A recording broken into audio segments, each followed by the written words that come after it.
Hey everyone, Merlin here, and today I want to talk about this interview that occurred with the writers of the new Matrix film. And this article covers it here. The Matrix Resurrections writers reveal film seeks to reclaim the red pill after it was kidnapped by the right wing. So, according to the Matrix Resurrections writers, Alexander Heeman and David Mitchell, one of their many political motivated goals when approaching the script for Lana Wachowski's latest entry in the cyberpunk franchise was to reclaim the trope of the red pill after, in their opinion, it was kidnapped by the right wing. So the two writers of this film are interviewed by the AV Club, and it mentions that they were opining that Resurrections is so much more specific in its aims, and a very personal film that touches upon such real-world topics as, among other things, social media radicalization. The interviewer asked the pair of writers if said topics were things they were talking about while writing the film, and one of the writers says they did talk about these specific things like the red pill, blue pill trope, or the meme, and how it was kidnapped by the right wing, he explained. The verb to red pill, and so on. So one thing we were mindful of is how to reclaim that trope, to renew the meaning of red pill, blue pill.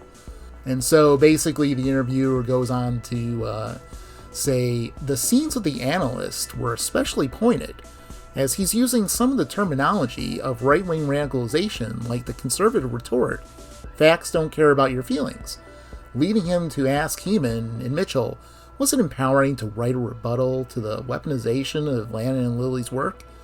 Now, I find it amusing that they consider facts don't care about your feelings to be a conservative retort. Like, yeah, I know Ben Shapiro says this all the time, but the thing is, there's nothing conservative about this statement. It's just a universal truth. You know, if your feelings and the facts are different, well, the facts win out. It's just that simple. But going on, the first to answer, Mitchell posited, I suppose the short answer is yes. I don't see myself as a frontline fighter in the culture war. My dude. You're saying the red pill was kidnapped by the right wing. That's you putting yourself on the front line. Alright, so moving on to this. But you also want your work to mean something, to have an ethical edge. One of the many reasons I'm proud of Resurrections is that it does have that, said Mitchell. What I'm trying to say is, I think the film has integrity, and perhaps that's the source of the integrity. So, basically what he's saying here is that, yeah, we're jamming our political messaging into this film. This film is basically a delivery system for our very, very political worldview. So, taking his turn to speak, Heeman asserted, I concur. There's a bit of difference between me and Mr. Mitchell's situation in that. Well, he's a kinder person, so he doesn't get angry as much, but largely because I live in the United States. Now, I'm not really sure what this means, because I'm kind of under the impression that the whole world is politically divided right now, not just the U.S. But moving on, the Pit is a kind of warm place, declaring. This is the writing collective that they're all involved in. We don't argue or get angry with each other, but I am infused with a need to confront some of the things that are taking place in this country. That was the case before and after. So again, he's just, he's talking about how he's just got to jam his political opinions into the stuff. He then clarified, but we did not set out to get into arguments with right-wingers. I think at some point, there was a joke about red pill and blue pill, and Lana decided that she did not want to give any credence to that position, even a semblance of dialogue with that, he recalled. There's nothing to talk about with that.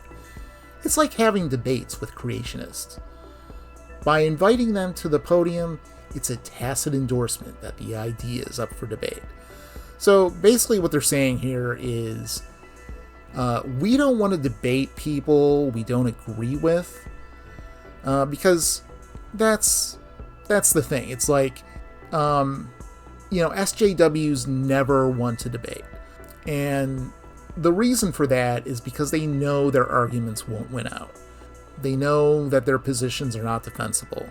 So they avoid it at all costs. And, the main way they avoid it is to claim that their detractors are Nazis, or sexists, or some other kind of bigot. In conclusion to their discussion of the film's politics, he even adamantly told Skimowitz, "My personal position is that I don't discuss things with Nazis and fascists." Again, let's label everyone that doesn't agree with me to be a Nazi or a fascist. There's nothing to talk about, he maintained. One of us is just going to be left standing, and I want it to be me and my people. And so, this sounds like the whole punch a Nazi meme. How, these people love to fantasize about engaging in violence with people that they don't agree with. And it's really sad.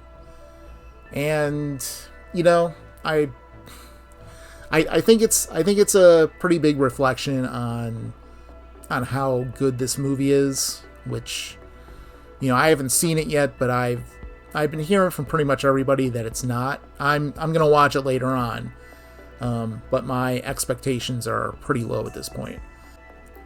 I really find the whole idea to be really funny that they actually think that the term red pill was co-opted by the right wing. That you can't possibly use the term red pill without being on the right. But it's very clear what red pilling means, or to take the red pill. It's to recognize the truth. It's to accept it, no matter where it might lead, whether or not it's consistent with your present worldview. But they think it's been co-opted because very often the conclusions reached by people who take the red pill are not very flattering to their side or supportive of their narrative. So what do you guys think? Do you think that